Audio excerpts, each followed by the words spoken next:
ಚಿರುಮುರಿಗೆ ಈರುಳ್ಳಿ ಎರಡು ಈರುಳ್ಳಿ ತೊಗೊಂಡಿದ್ದೀನಿ, ಕೊತ್ತಂಬರಿ ತೊಗೊಂಡಿದ್ದೀನಿ ಮತ್ತು ಒಂದು ಟೊಮೊಟೊ ತೊಗೊಂಡಿದ್ದೀನಿ. ಆಮೇಲೆ ಕ್ಯಾರೆಟು ಎರಡು ತುರ್ಕೊಂಡಿದ್ದೀನಿ.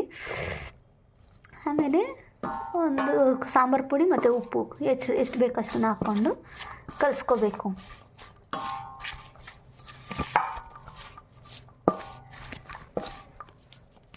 ಇಷ್ಟೇ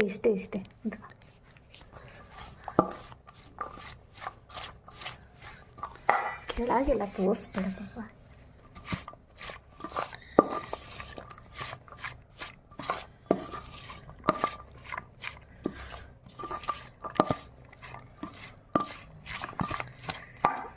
ಆಮೇಲೆ ಮಿಕ್ಸ್ಚರ್ ಇದೆ, ಮಿಕ್ಸ್ಚರ್ನ ಸ್ವಲ್ಪ ಹಾಕ್ಕೊಳ್ಳಿ.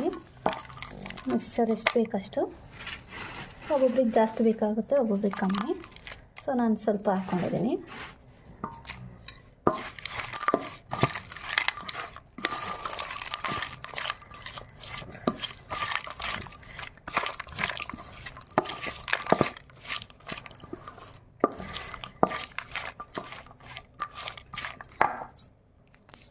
ಓಕೆ, ಸ್ವಲ್ಪ ಕಲಿಸ್ಕೊಂಬಿಟ್ಟು ಉಪ್ಪು ಖಾರ ಎಲ್ಲ ಹಾಕ್ಕೊಂಡು ಸಾಂಬಾರು ಪುಡಿ ಹಾಕ್ಕೊಂಡಿದ್ದೀನಿ.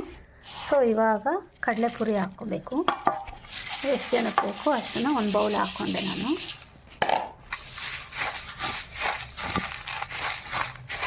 ಆಮೇಲೆ ನಿಧಾನಕ್ಕೆಲ್ಲ ಕಲಿಸ್ಕೋಬೇಕು.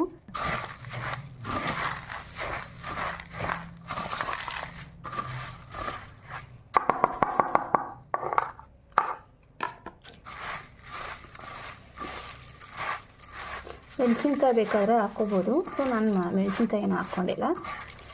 ಇದಕ್ಕೆ ಕಡಲೆ ಬೀಜ ಹಾಕ್ಕೊಂಡ್ರೆ ಚೆನ್ನಾಗಿರುತ್ತೆ. ಕೆಂಪು ಕಡಲೆ ಬೀಜ ಅಂತ ಬರುತ್ತೆ, ಅದು ಹಾಕ್ಕೊಂಡ್ರೆ ಚೆನ್ನಾಗಿರುತ್ತೆ. ಅಷ್ಟೇ, ಮುಗೀತು. ಇಷ್ಟೇ ಚಿರುಮುರಿ ರೆಡಿ ಟು ಈಟ್. ನೀವು ಮನೇಲಿ ಟ್ರೈ ಮಾಡಿ ಹೇಗೆ ಅಂತ ಅಂದ್ಬಿಟ್ಟು ಹೇಗಿದೆ ಅಂತ ಹೇಳಿ.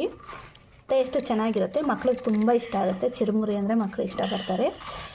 ಅಷ್ಟೇ, ಸರ್ವ್ ಮಾಡಿಬಿಟ್ಟು ತಿನ್ನಿ. ಯಾರ್ಯಾರು ಸಬ್ಸ್ಕ್ರೈಬ್ ಮಾಡಿಲ್ಲ ನನ್ನ ಚಾನಲ್ಗೆ ಸಬ್ಸ್ಕ್ರೈಬ್ ಮಾಡಿ. Thanks for support.